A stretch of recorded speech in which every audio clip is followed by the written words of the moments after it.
세 번째 챕터입니다. 세 번째 챕터에서는 데이터 분석에 필요한 역량과 윤리 문제에 대해서 말씀드려보도록 할게요. 이 데이터 분석이라는 게 잘 할 수 있는 역량도 중요하지만 함부로 접근해서는 안 되는 것이기도 하잖아요. 그쵸. 윤리 문제에 대해서는 그럴 수 있죠. 네, 그래서 역량과 윤리 문제에 대해서 박 박사님께서 말씀해 주시겠습니다. 네, 저희가 역량은 어떤 걸 소개해드리면 좋을까 생각을 좀 많이 해봤어요. 앞에 벤 다이어그램들을 보시면 사실 데이터 분석을 하는 사람들이 가져야 될 역량을 소개한 벤 다이어그램에 가까운데 그걸 그대로 전달하는 건 좀 어려울 것 같고, 그리고 저희가 방송에서 계속 다뤄보면서 다른 사람들을 만나고 이야기를 나누면서 느꼈던 포인트를 단어 하나로 지정을 해보자면 비판적 사고인 것 같습니다. 그래서 비판적 사고를 조금 소개를 해드리면 정보를 받아들일 때 그대로 받아들이는 게 아니고 이거 뭐지? 이렇게 되는 게 맞나? 원래 데이터는 뭐지? 이런 것들을 확인해 보는 과정을 생각해 볼 수 있을 것 같아요. 그런 과정들이 하나하나 쌓여서 비판적인 사고를 이루게 되기 때문에 과학적인 절차가 나가는 데 있어서 필요한 역량이라고 생각합니다. 데이터 분석은 과학적 절차를 잘 지켜서 새로운 사실을 확인하거나 찾아내거나 하는 과정이거든요. 그래서 과학적 절차에서는 가정들이 굉장히 많이 이루어지기 때문에 앞에 부분이 잘못되면 뒤에 부분들이 전부 쓸모가 없어지게 됩니다. 그래서 처음부터 비판적 사고로 이 과정이 잘 됐는지, 가정은 나쁘지 않은지, 내가 검토해서 가져갈 수 있는 건지, 데이터가 맥락에 맞게 구성되어 있는지 이런 것들을 살펴볼 필요가 있는 거죠. 훈련이 많이 필요하겠네요. 그렇죠. 원래 그래서 석사, 박사 할 때까지 몇 년 동안의 훈련을 하는 사람들이 그런 사고방식을 익숙하게 하기 위해서 노력을 하는 거라고 생각해요. 사실 논문 읽는 게 논문에서 허점 찾기 연습하는 거잖아요. 이 맞아요. 연구의 한계는 뭐고 일반화할 때는 어디까지만 할 수 있는지 이거는 이제 계속 보는 눈을 기르는 거겠죠. 그러니까 정보를 있는 그대로 받아들이는 게 아니라 한 번 보고 두 번 보고 이것이 정확한 정보인지를 계속해서 파악해보는 사고방식이자 훈련이 필요한 역량 중에 하나다. 맞아요. 에너지가 굉장히 많이 필요한 일입니다. 그렇군요. 또 다른 게 있다면 뭐가 있을까요? 이 중에 제가 강조하고 싶은 하나를 숫자 기반의 사고라고 이야기를 한번 해보았어요. 숫자 기반의 사고라고 하면 데이터 기반 사고 같은 맥락의 단어인데 이제 뭐 5명이 모두 다 예스라고 했어요. 그러면은 5명이 예스입니다 라는 숫자가 내 직관과 반하는가 반하지 않는가 일 때 숫자를 믿어야 한다. 이런 것들이 중요하다는 거죠. 예를 들어서 저희가 뭐 유수의 대학을 만약에 나왔다고 치면 대학을 나온 사람들은 우리나라의 전체 몇 %에 해당되는가 라고 생각하면 우리가 얼마나 바이어스가 심한 사람인가 이런 것들을 생각해 볼 수 있게 될 것 같아요. 그런 것들이 이제 제가 만나는 사람들, 내 주변에 만나는 사람들이 모두 이 세상을 대표하는 사람들이 맞나? 라고 생각해 보면 그렇지는 않은 거예요.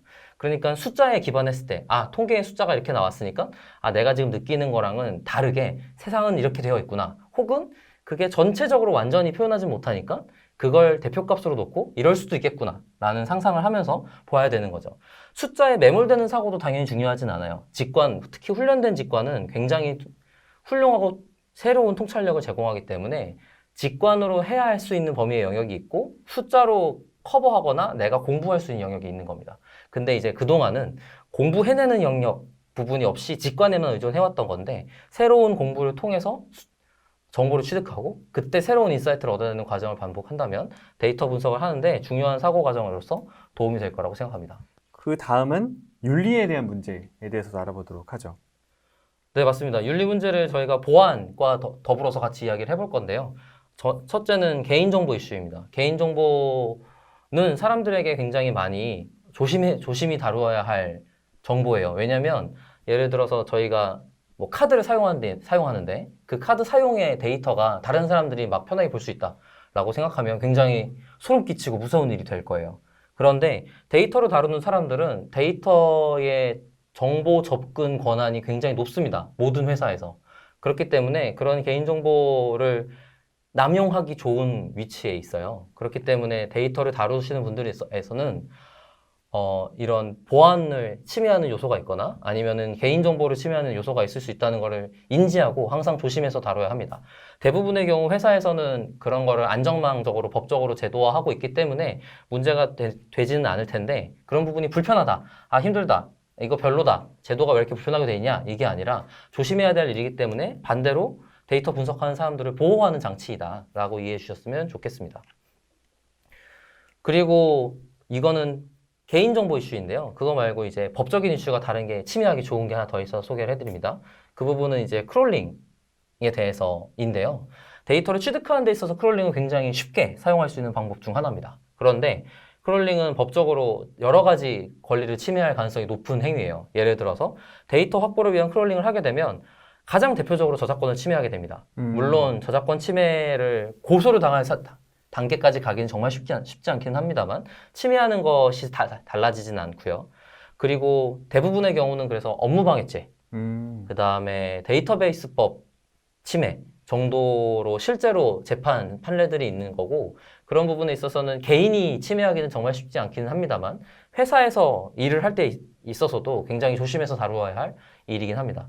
그렇기 때문에 데이터를 어디서 확보해야 된다라고 하면 API를 이용하시는 게 제일 좋아요. 왜냐하면 API는 그 회사에서 너 이거 가져가세요. 데이터를 가져가서 사용하세요. 라고 허용하는 형태로 설계되어 있기 때문에 그 부분을 사용하는 것이 가장 안전한 방법이고요.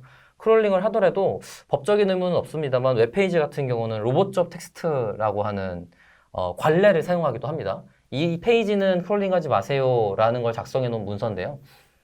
이거를 미국에서는 법적으로 영향력을 행사한 적이 있긴 합니다만 우리나라에서는 그 정도까지는 아니에요. 그래도 로봇.텍스트라는 페이지가 웹페이지에 있다면 그 사이트 운영자를 존중하는 의미에서라도 한번 읽어보고 그 부분을 벗어나지 않도록 노력하는 것이 중요한 일이라고 생각합니다.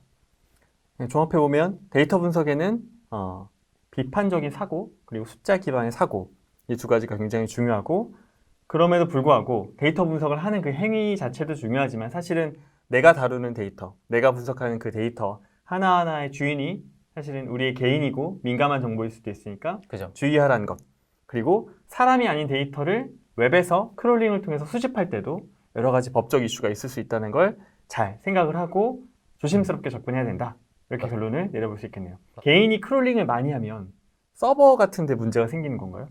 그렇죠. 보통 하루에 100명 들어오던 사이트에서 네. 크롤링하면 크롤링 한 요청당 사용자가 1명 들어온 거랑 비슷한 효과가 나타나거든요. 그러면은 100명이 한 몇 분 사용하던 사이트라면 갑자기 수천 명, 수만 명이 갑자기 달려들어서 사이트를 이용하는 것 같은 효과가 발생할 거예요.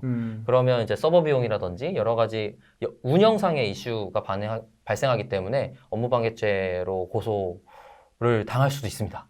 이런 것들도 여러분이 데이터 사이언스를 배울 때 유념해서 생각을 좀 하셔야 될 것 같아요.